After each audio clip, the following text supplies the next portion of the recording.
បាទសួស្តីបងប្អូនទាំងអស់គ្នាថ្ងៃនេះធ្វើដំណើរតាមផ្លូវឃើញទេសភាពស្អាតចង់ថតវីដេអូខ្លះដើម្បីចែកជូនបងប្អូនទស្សនាកំសាន្តលេងបងប្អូនពេលព្រឹកឡើងបងប្អូនយើងចេញទៅស្មាននឹងចេញទៅរកហូបបងប្អូន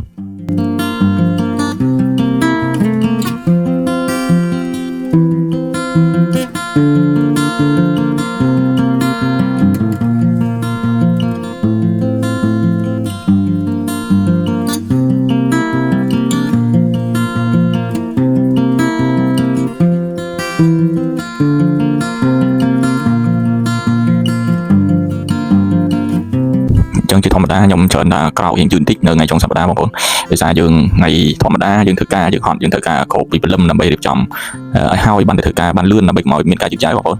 តែដល់ថ្ងៃចុងសប្តាហ៍យើងបានន័យថាយើងផ្ដល់នៅឱកាសសម្រាប់ខ្លួនឯងឲ្យបានគេបានចែកបាទគ្រប់គ្រាន់ហើយបន្តមកទៀតយើងក្រោកហើយយើងទៅរកញ៉ាំបងប្អូន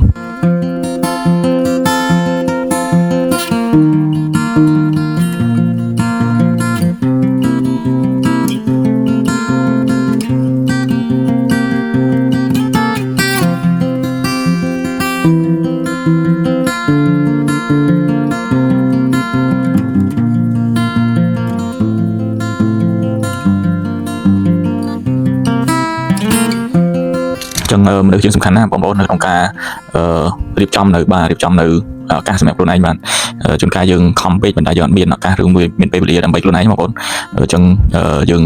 ទោះយើងរកលុយដែរយើងរកលុយបានគ្រាន់បើដែរប៉ុន្តែបើយើងអត់មានឱកាសសម្រាប់ខ្លួនឯងបាទនឹងគេមិនហៅថាបុគ្គលជោគជ័យទេបងប្អូន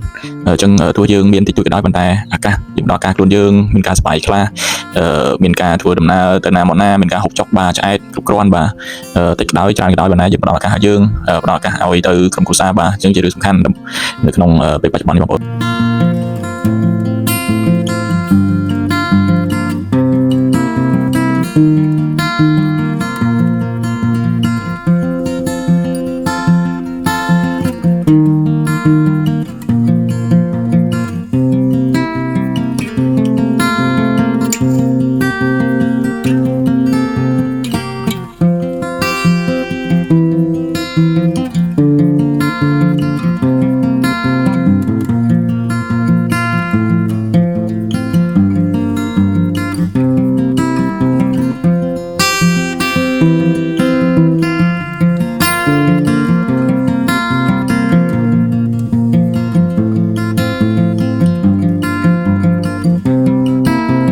បើយើងគិតមើលទៅ